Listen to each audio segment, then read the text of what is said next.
Olá, amigos, voltamos a conversar com vocês.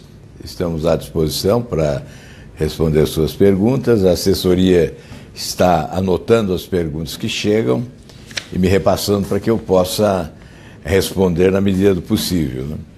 Ontem nós tivemos aqui uma sessão, de certa forma, inusitada, porque debatemos um assunto que não é da rotina do Senado Federal.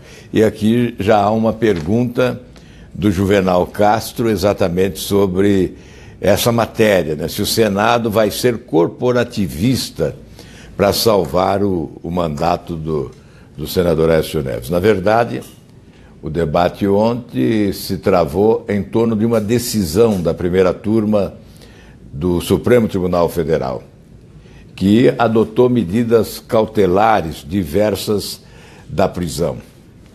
E não caberia, a meu ver, o Senado se manifestar a respeito. Não há outra alternativa a não ser cumprir uma decisão judicial. Interpretar a legislação é possível, mas fica difícil convencer, especialmente porque essa legislação foi elaborada aqui no Congresso Nacional, votada pelo Senado e pela Câmara dos Deputados, e estabeleceu quais são as medidas cautelares, entre elas o recolhimento noturno. E não se confunda com prisão. Não existe pena alternativa ou pena que possa substituir uma medida cautelar. Se eventualmente as medidas cautelares forem descumpridas, caberá a prisão. E aí sim, se houver a decretação da prisão, cabe ao Senado deliberar sobre ela, é da Constituição. Mas o artigo 102 da Constituição, que estabelece as competências do Superior Tribunal Federal, não inclui a possibilidade de outro poder interferir com o que nós chamamos de invasão de competência e anular uma decisão do Poder Judiciário. Se isso fosse possível, nós estaríamos decretando que não há a independência do Poder Judiciário. Aí sim estaríamos rasgando a Constituição. O que se deliberou ontem foi adiar essa discussão e essa votação sobre a decisão da primeira turma do Supremo. Existe a via recursal, existem recursos que podem ser interpostos, até esgotar o assunto na esfera do próprio Supremo Tribunal. Por isso, foi prudente a decisão de ontem, adiando para o dia 17. No dia 11 haverá, se não houver adiamento, o julgamento de uma ação direta de inconstitucionalidade que vai exatamente definir se o Supremo pode afastar o parlamentar das suas funções. E depois, então, no dia 17, o Senado volta a discutir este assunto, se não houver alteração da parte do Supremo Tribunal Federal. Se o Pleno do Supremo Tribunal mantiver a decisão da primeira turma, o Senado debaterá o assunto novamente, porque está posto, está já na pauta, né, para o dia 17. Eu espero, Juvenal, que o corporativismo não prevaleça, que se faça uma análise competente da legislação vigente para deliberar respeitando a Constituição. E é importante dizer o seguinte: nós não devemos colocar acima da instituição qualquer parlamentar. Por mais importante que ele seja, por mais bonito que ele seja, não é?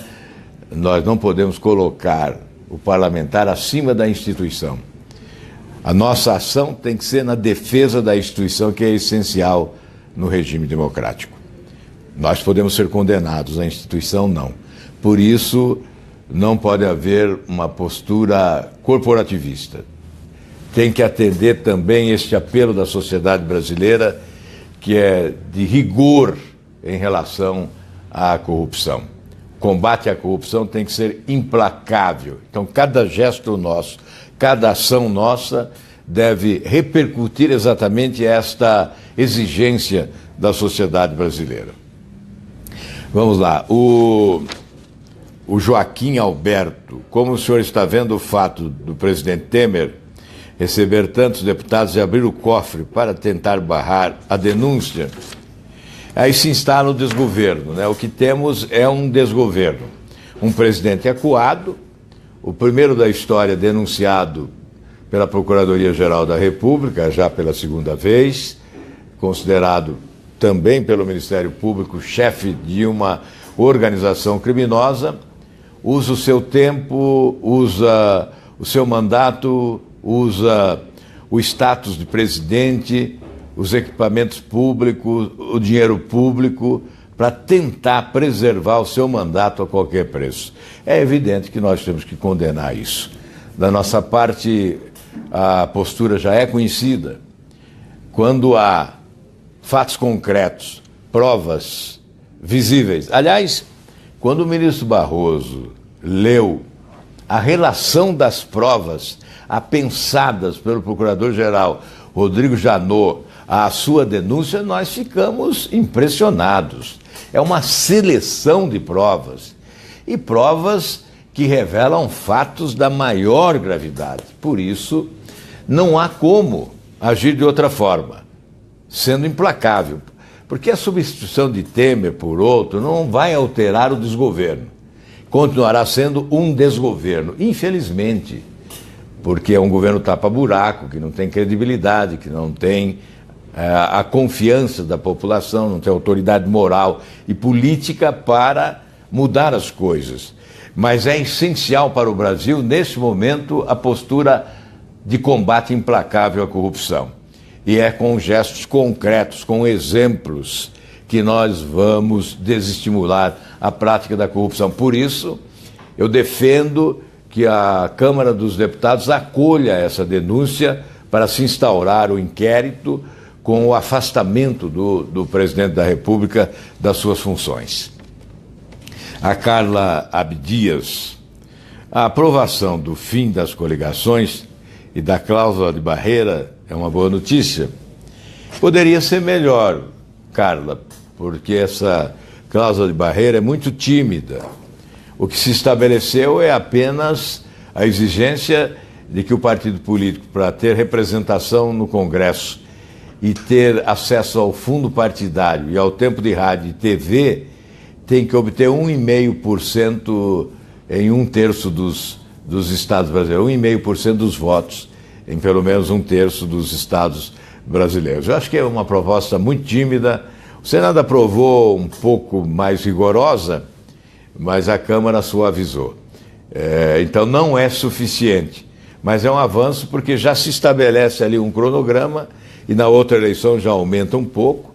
Eu sou defensor de uma proposta mais radical, que seria 5% dos votos distribuídos em pelo menos 9 estados da federação, para que o partido tivesse representação. Aí nós reduziríamos para 6 ou 7 partidos apenas no Congresso Nacional. E nós temos partidos demais, temos deputados demais, temos senadores demais. Então, esta reforma é parte da reforma do Estado que nós pregamos e que denominamos de refundação da República. Isto tem que ser assumido agora no período eleitoral para depois ser cumprido e não apenas ficar no discurso. A Viviane Santos. E o fundão que deve ser aprovado hoje na Câmara, o senhor não considera um escândalo? Olha, Viviane, eu até fui alvo de injustiças aí nas redes sociais, porque alguém usou uma foto da votação de um requerimento onde eu não estava com o braço erguido, porque a votação foi nominal depois e eu votei contra o requerimento. Usou-se essa foto para dizer que eu aprovei o fundão, esse fundo adotado para financiamento da campanha eleitoral. E desde o primeiro momento eu advoguei contra a criação desse fundo. E na reunião de líderes deixei isso patenteado, dizendo que o Senado estava perdendo tempo e estava se desgastando desnecessariamente, porque a Câmara dos Deputados acabaria fazendo a sua opção em relação à criação desse fundo, e nós teríamos que voltar a debater o assunto depois que a Câmara decidisse. E é o que vai acontecer. Essa matéria vai voltar ao Senado e, mais uma vez, eu votarei contra, me posicionarei contra. Eu faço isso desde o início, por uma questão de convicção pessoal. Esse não é um momento para se usar dinheiro público em campanha eleitoral. O país está mergulhado num oceano de dificuldades, com enormes dificuldades de sair desse sufoco.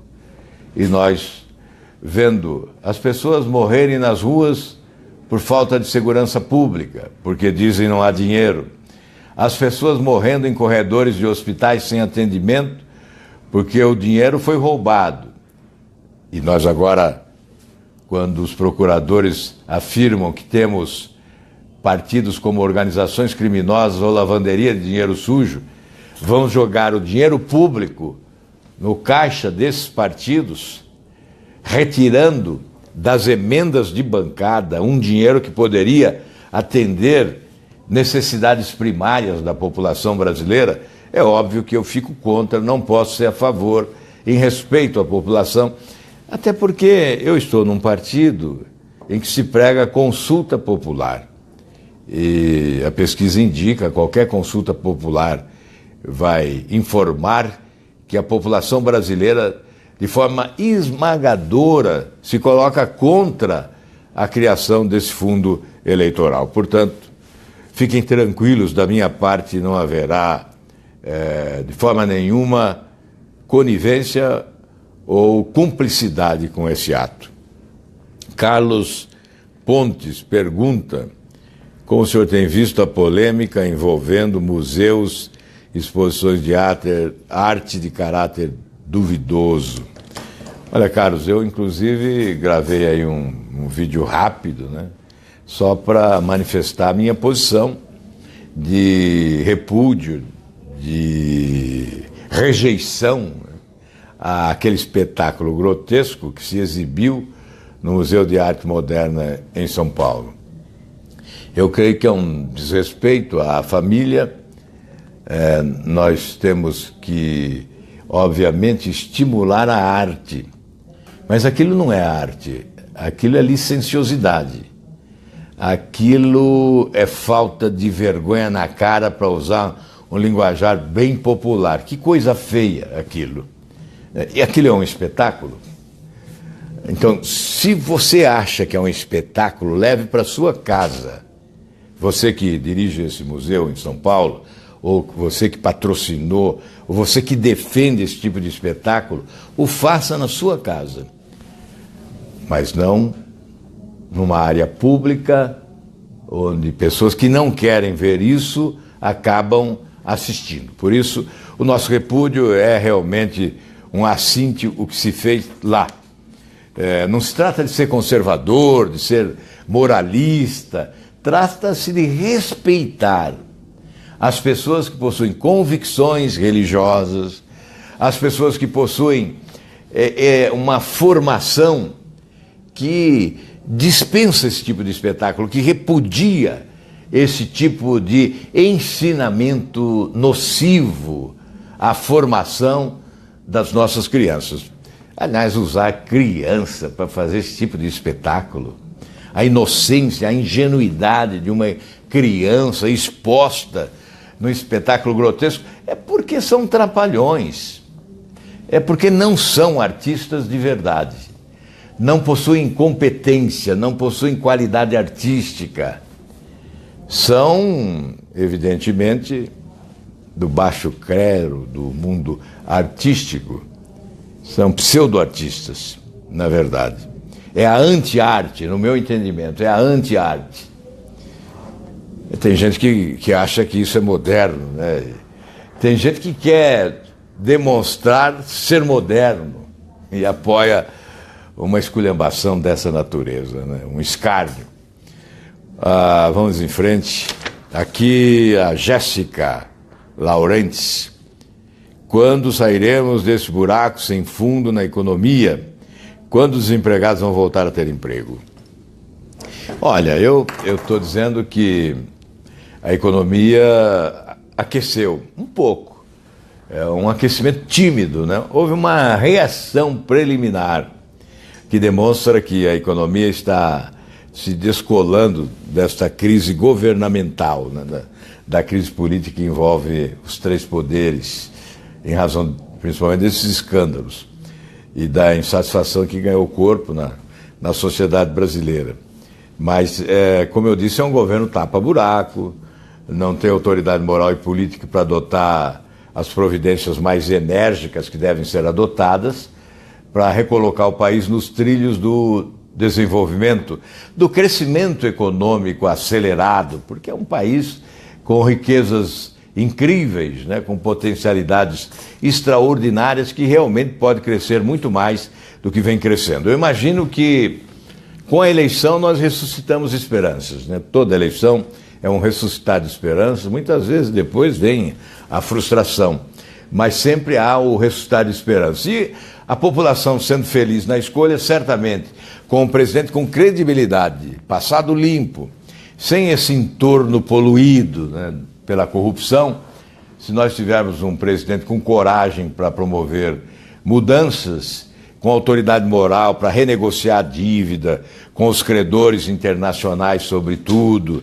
estabelecer uma relação diplomática mais produtiva com grandes nações do primeiro mundo, para explorar, sobretudo, as nossas potencialidades do setor primário, né, com uma produção agrícola invejável. Certamente o país vai se desenvolver mais, vai começar a aumentar as possibilidades, as oportunidades de trabalho e vai atingir diretamente na alma, no cerne da questão econômica, que é o emprego.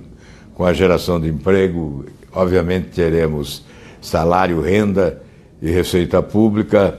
É uma questão de fazer a roda da economia girar com mais força para que todos os setores produtivos possam serem motivados, né, a investir, a produzir, e certamente o país vai crescer mais e o emprego voltará.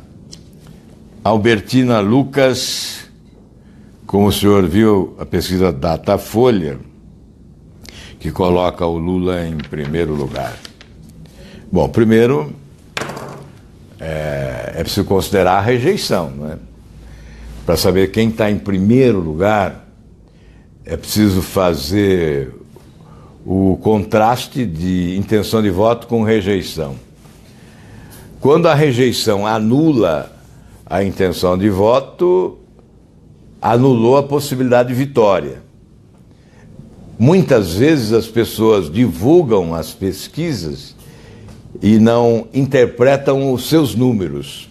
O que aquela pesquisa quer efetivamente dizer? Então, nesta hora, pesquisa agora, quando nem sabemos quem serão os candidatos. O próprio Lula não se sabe se será candidato. No meu entendimento, ele já é inelegível, porque o Supremo Tribunal Federal, há algum tempo, decidiu que na linha sucessória não pode figurar réu. E o presidente Lula já é réu, já foi condenado em primeira instância, mas certamente não haverá tempo para a sua candidatura, porque o tribunal da segunda instância haverá de julgá-lo antes que se inicie o processo eleitoral, inviabilizando a sua candidatura através da lei da ficha limpa. Então, este é um ponto. Agora, mesmo que ele possa ser candidato, eu até gostaria que fosse. Gostaria mesmo, sinceramente, porque temos que respeitar a lei. Se a lei o impede, paciência. Mas eu gostaria que fosse candidato para ver a reação do povo brasileiro. Eu não creio que o povo brasileiro seja um povo indecente. Longe de mim acreditar nessa hipótese. Alguns podem ser, mas a maioria esmagadora da população brasileira quer a decência. E certamente não daria a vitória a alguém que comandou um processo de corrupção histórico. O maior da nossa história. Enfim, em relação à pesquisa, o que eu considero fundamental, portanto, é analisar a rejeição de cada candidato. E eu fico feliz porque nessa pesquisa, pela primeira vez, o meu nome consta e é a menor rejeição entre todos aqueles que se consideram candidatos. Os que são candidatos mesmo, né? Que possuem partido político para disputar a eleição. Então, a nossa rejeição é a menor de todas. E o perfil do candidato desejado pela população nos orienta e nos estimula. O que diz a pesquisa é que a população exige experiência administrativa e passado limpo, com coragem de combater a corrupção. Então é isso que vale nessa pesquisa, sobretudo. É a coisa mais importante dessa pesquisa. E agora vamos aqui, o Oliver Cortes, ou Cortes, vamos mesmo ter o voto impresso. O Congresso aprovou, o presidente da República vetou, o Congresso derrubou o veto. Portanto, a lei impõe o voto impresso. O TSE alega que faltam recursos, mas essa não é uma questão ainda solucionada. A parte do Congresso foi feita atendendo o desejo popular e aprovou-se o voto impresso.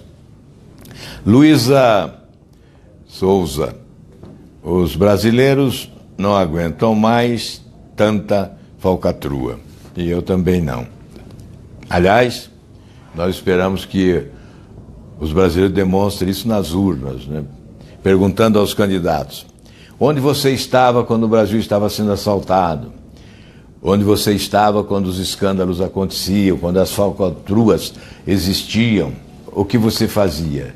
Se beneficiava das falcatruas ou você se locupletava nesse mar de lama? Ou você combatia, você questionava, você criticava, você tomava providências? Sendo político, você deveria ter tomado providências. Então essa é uma indagação que deve ser feita. Por essa razão nós publicamos aí uma separata denominada Os 10 Mil Dias de Combate à Corrupção, relatando o que nós fizemos.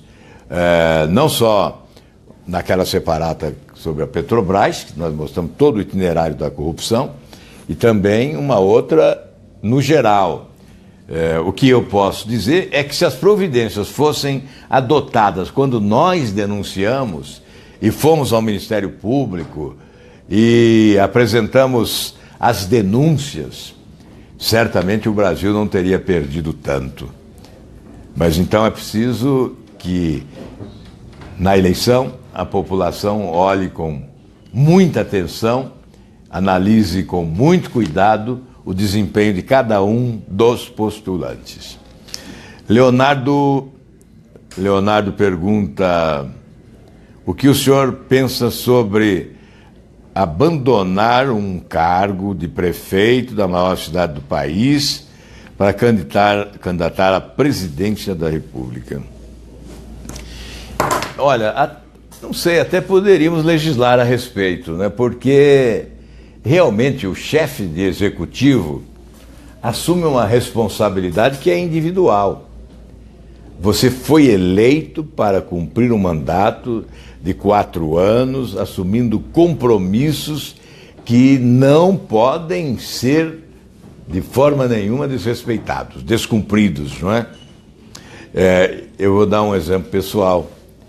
Eu tive 2 oportunidades de abandonar o cargo de governador, né?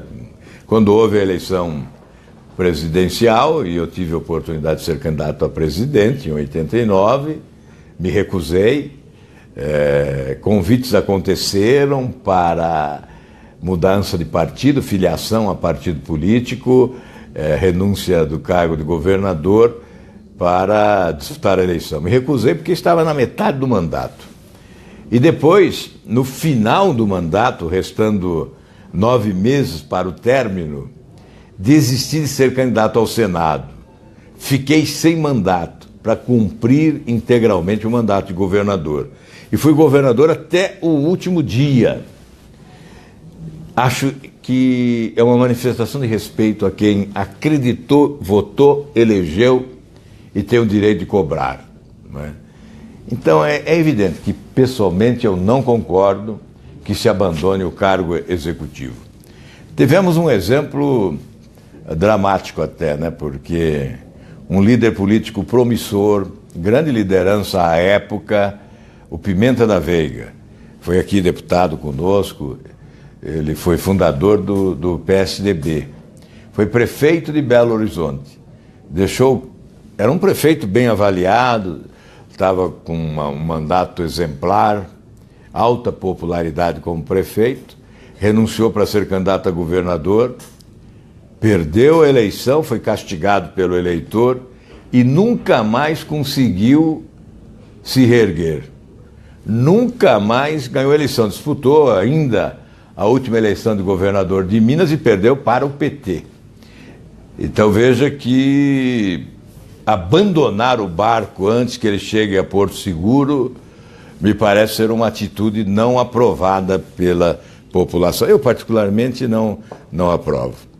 Vânia, vão votar o foro privilegiado? É a nossa esperança. Agora o relator na Comissão de Justiça da Câmara, o deputado Efraim Filho, já apresentou o seu parecer favorável.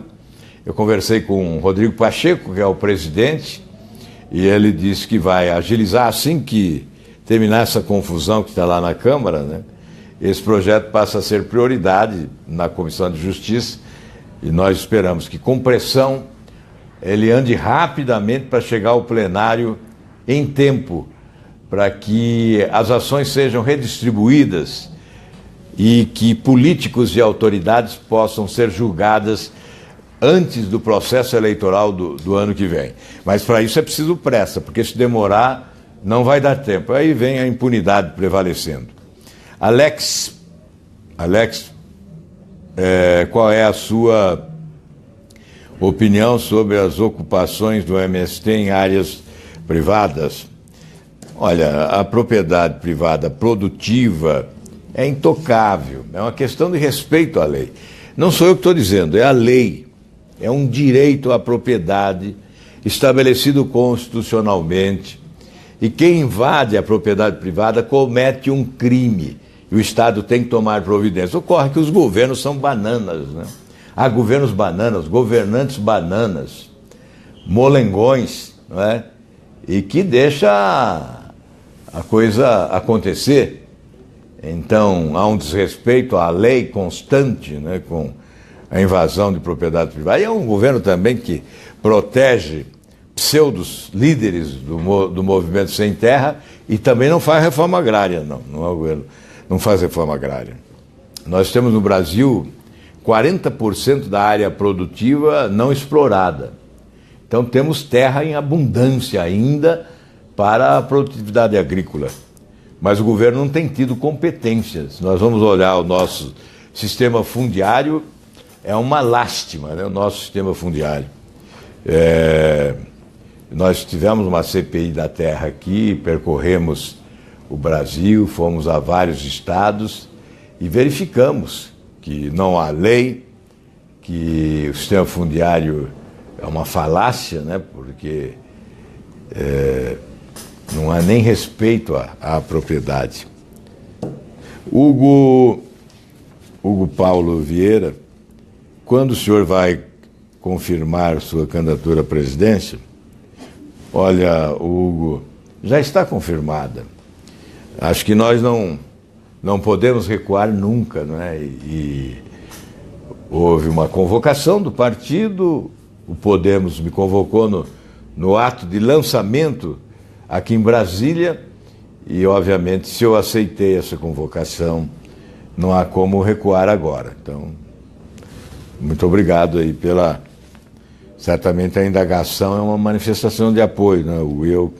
Eu sou grato a isso. Acho que é uma missão, eu vou repetir aqui o que eu tenho dito muito, porque eu acho que é preciso repetir mesmo, que é um momento de grande responsabilidade para todos, políticos ou não políticos.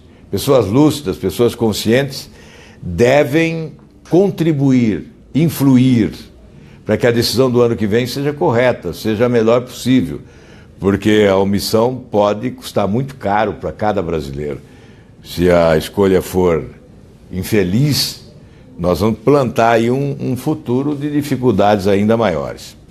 Por isso é uma questão de responsabilidade. Eu encaro essa disputa, esse enfrentamento como uma missão. Nós vemos gente acusando sempre, o povo não sabe eleger, o povo não sabe votar, e eu digo que é o contrário, que são os partidos que não sabem apresentar bons nomes para que a população escolha bem.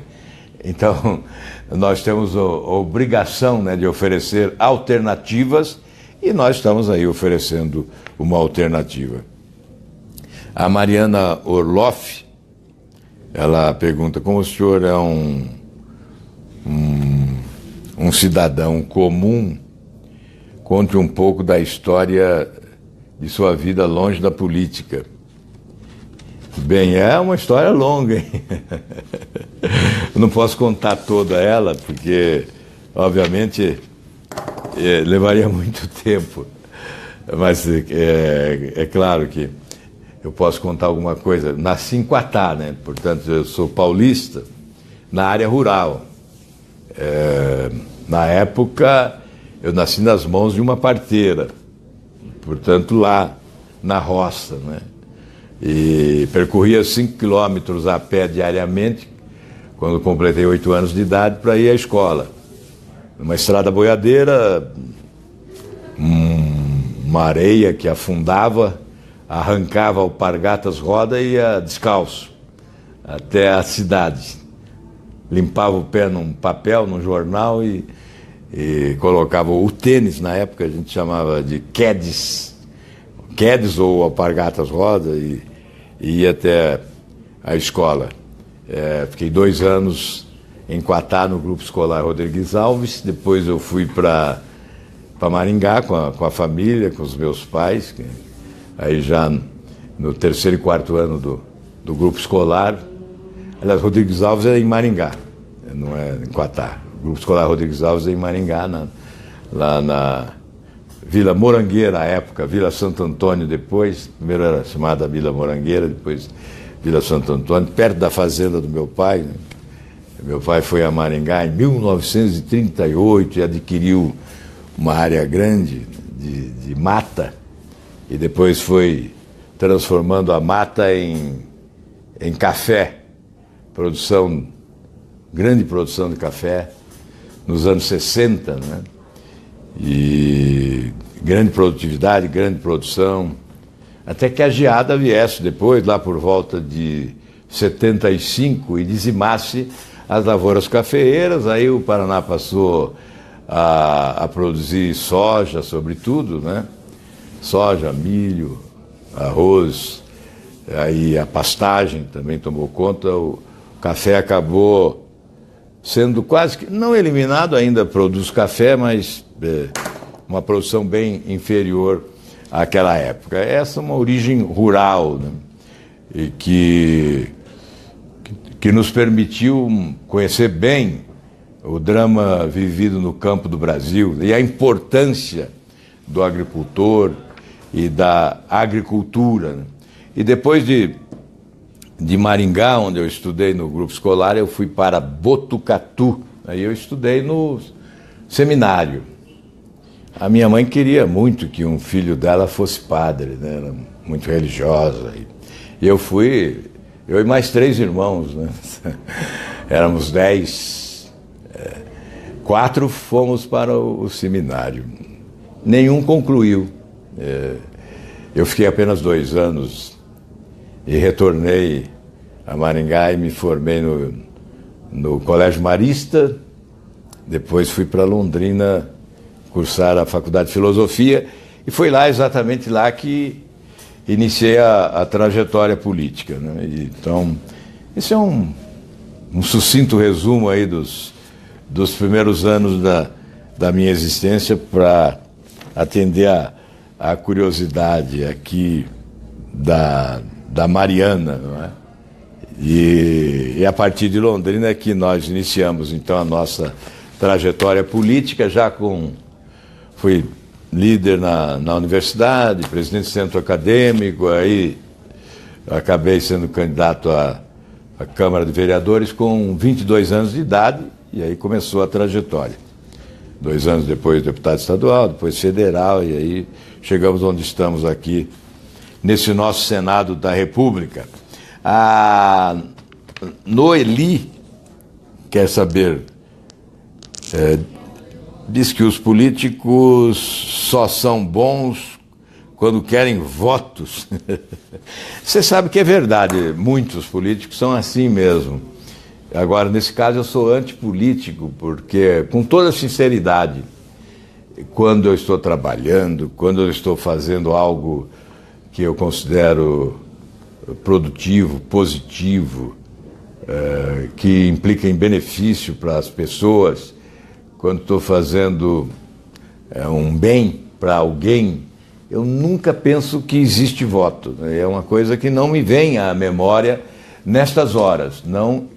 Não há da minha parte nenhuma ação oportunista.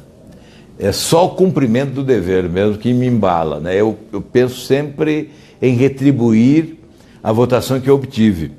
Imagine a minha gratidão depois de obter quase 80% dos votos do Paraná para o Senado da República, a maior votação da nossa história nessas circunstâncias. É evidente que eu tenho que ser grato, que tenho que retribuir, tenho que trabalhar muito e tenho que pedir a Deus para me fazer digno de tremenda votação e possa realmente cumprir o meu dever. O Carlos Ramos, os denunciados na Lava Jato serão julgados antes das eleições? Olha, eu temo que muitos não serão. Aliás, tenho certeza que muitos não serão julgados antes das eleições. E tentaram aqui até uma esperteza, né? Tentaram criar aqui a chamada habilitação prévia para antecipar esse processo de candidaturas. Então, já em março haveria habilitação prévia, para que escapassem das denúncias e dos julgamentos muitos dos políticos que serão candidatos na esperança de preservarem o foro privilegiado. Então, eu tenho certeza que muitos não serão julgados em tempo. Alguns certamente ainda serão julgados. Alguns já foram, né, e outros serão julgados ainda em tempo. Deixa eu ver mais aqui. A Evelyn Lopes. Porque a elite política não dá o exemplo e reduz benefícios, reduz o número de deputados. Aqui. Estou tendo um pouco de dificuldade de ler aqui porque aquela luz ali está embaralhando aqui, está com... Não é, pode deixar, se melhorou a imagem aí, pode deixar o flash, né, que está... A luz no rosto aqui está atrapalhando. Mas olha, realmente é preciso reduzir benefícios. Eu, particularmente, já adotei essa providência há quase 10 anos. Há 10 anos já. Eu não recebo os benefícios aqui que são tradicionais, né? A verba indenizatória, 15 mil, o auxílio moradia, 5.500, não uso apartamento funcional, não recebo aposentadoria de ex-governador, não é? Sou o único a não receber, portanto, é mais de R$1 milhão por ano de economia, sendo que só na aposentadoria de ex-governador a economia passa de 10 milhões nesses 26 anos. Eu teria direito líquido e certo de receber a aposentadoria como ex-governador já há 26 anos. Portanto, mas eu defendo a redução do número de senadores, de deputados estaduais, de vereadores, um grande enxugamento. Eu que vou colocar como carro-chefe de uma eventual campanha eleitoral a reforma do Estado como uma espécie de refundação da República, estou incluindo a reforma do Legislativo também, que vai tornar o Legislativo mais enxuto, mais econômico e certamente mais qualificado.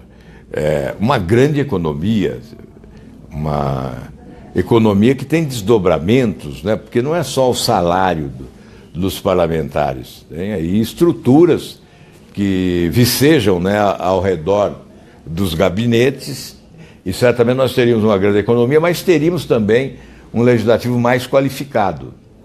Seria uma competição mais exacerbada, né? Ao invés de 3 senadores, 2. Portanto, 1 por eleição. Eu sempre disputei o mandato de 1. E nesta agora do próximo ano, cada estado elege 2 senadores. Por que eleger 2 e não 1? Né? Poderia eleger apenas 1. E na Câmara também essa redução. Portanto, é possível sim, e nós vamos continuar com essa pregação. O Gildásio Brito, não é injusta um candidato a vereador ganhar a vaga com 600 votos e outro com mais de 1.000 votos perder? O Gildásio Brito que faz essa pergunta. É por isso que se pregou aqui o distritão, né, que era a eleição majoritária, a eliminação do voto de legenda. Nós vamos caminhar para isso, talvez, em 2022, né, com o distrital misto. Então, vai se eliminar esta... Na verdade, como nós não temos partidos, são siglas para registro de candidaturas, realmente é uma deformação na representação popular o sistema existente no Brasil, né? Porque se nós tivéssemos partidos de verdade, seria normal, mas os partidos são siglas para registro de candidaturas apenas. Alessandra Perbellini, o senhor acha que é o momento certo para fazer privatizações e concessões? Olha, nesse governo não. Esse governo, dinheiro nas mãos desse governo é vendaval. Veja agora com esse balcão de negócios instalado lá no Palácio do Planalto, só ontem parece que foram 47 deputados ou mais em audiências com o presidente perguntando como eu posso ser útil para o seu mandato, na verdade, tentando fazer uma barganha, obter voto para manter o seu mandato. Então, privatizar apressadamente, como fizeram leilões apressados aí de usinas hidroelétricas em Minas Gerais recentemente, né? Preço na bacia das almas, por isso que há uma eficiência na privatização, no leilão, porque aí aparecem interessados mesmo, né? Os interessados estão prontos para ganhar dinheiro, né? Então, eu acho que há setores estratégicos que não devem ser privatizados, mas de modo geral eu sou favorável à privatização, especialmente de empresas públicas incompetentes, né? Ineficazes, deficitárias, e preservando os setores básicos estratégicos, mas nessa hora é temerário aceitar privatizações. Nelma Manchester, o que o senhor acha da candidatura avulsa? Olha, agora é descabida, porque há uma legislação que gira em torno de partidos políticos. Inclusive, nós somos reféns dos partidos em razão da legislação. Se o Supremo permitir a candidatura avulsa, como haverá de se comportar essa candidatura? Quais serão os direitos, acesso a recursos de campanha, fundo partidário, tempo de rádio e televisão, né? Então, existe uma legislação, nós temos que alterar totalmente a legislação. E todos nós sabemos que só vigora a lei aprovada 1 ano antes da eleição. Então, agora, dia 7 de outubro, esgota esse prazo. Não há tempo para alterações. Então chegou numa péssima hora essa discussão. Até se admite discutir, mas em outro momento, e obviamente, uma discussão vinculada a uma reforma política para valer. Não esse simulacro, né, de reforma política que se fez agora, ou que está se fazendo ainda, e votando hoje na Câmara, e provavelmente o Senado vai ter que votar apressadamente, porque dia 7 está chegando. Aliás, teria que votar amanhã, não é? Então, veja a dificuldade. Políticos corruptos do Brasil. Essa da página. A Cris está dizendo que era a página Políticos Corruptos do Brasil. Será que você será diferente dos outros se for presidente? Aposto que sim. Até porque eu não sei ser igual. Eu não saberia ser igual. Não digo que é dificuldade, não. É impossibilidade de ser igual. Os que estão aí, os que estiveram ali nos últimos anos, totalmente diferente. Faço questão de afirmar isso. Podem me derrubar se eu chegar lá e for igual, me derrubem logo. Não esperem para derrubar. Derrubem logo. Se nos primeiros dias demonstrar que é igual, podem derrubar. Eu não digo isso com arrogância, não. Eu digo isso com absoluta sinceridade e com energia, porque é necessário ser enérgico em relação a esse tema, porque senão não seria digno de estar postulando esse mandato. Só vale a pena postular e só vale a pena chegar lá para ser diferente, para fazer diferente, para resolver. Aliás, a população está cansada de rótulos, de mistificação, daqueles que vivem escamoteando a realidade, vendendo ilusões, né? A população está aspirando por pragmatismo. Ela quer a solução dos seus problemas. E é isso que nos motiva agora. É nesse embalo que nós queremos prosseguir.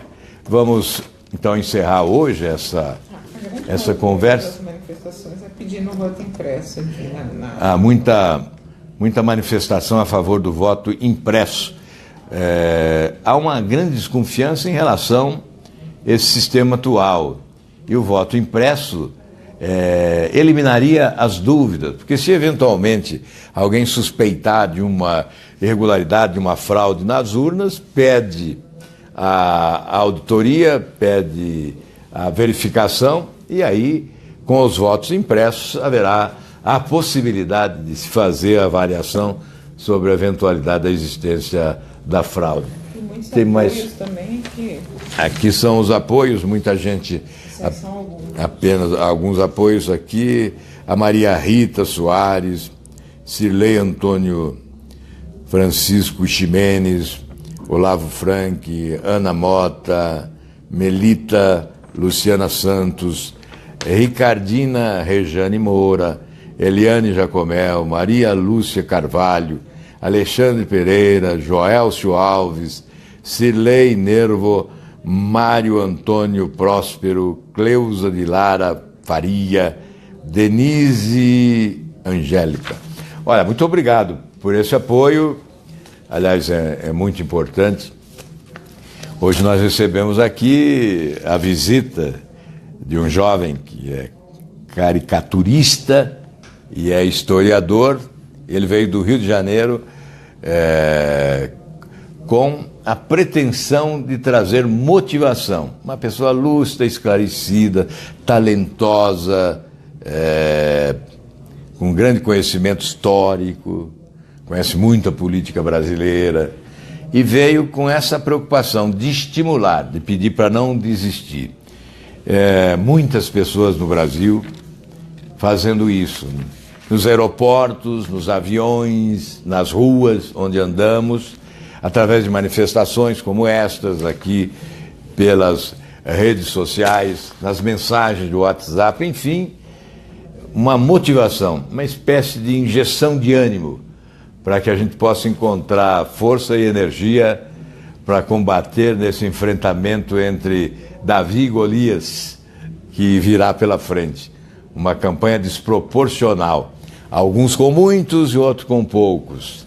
Alguns com muito dinheiro, estruturas, não é? Alianças, e outros com pouco dinheiro, pouca estrutura, pouco tempo de televisão. Enfim, é uma concorrência desigual. Mas quem aposta na inteligência da população e confia nas suas próprias convicções tem que ir adiante, enfrentar a realidade, superar os obstáculos e tentar chegar lá. Muito obrigado a todos por esse apoio, um grande abraço e até a próxima conversa.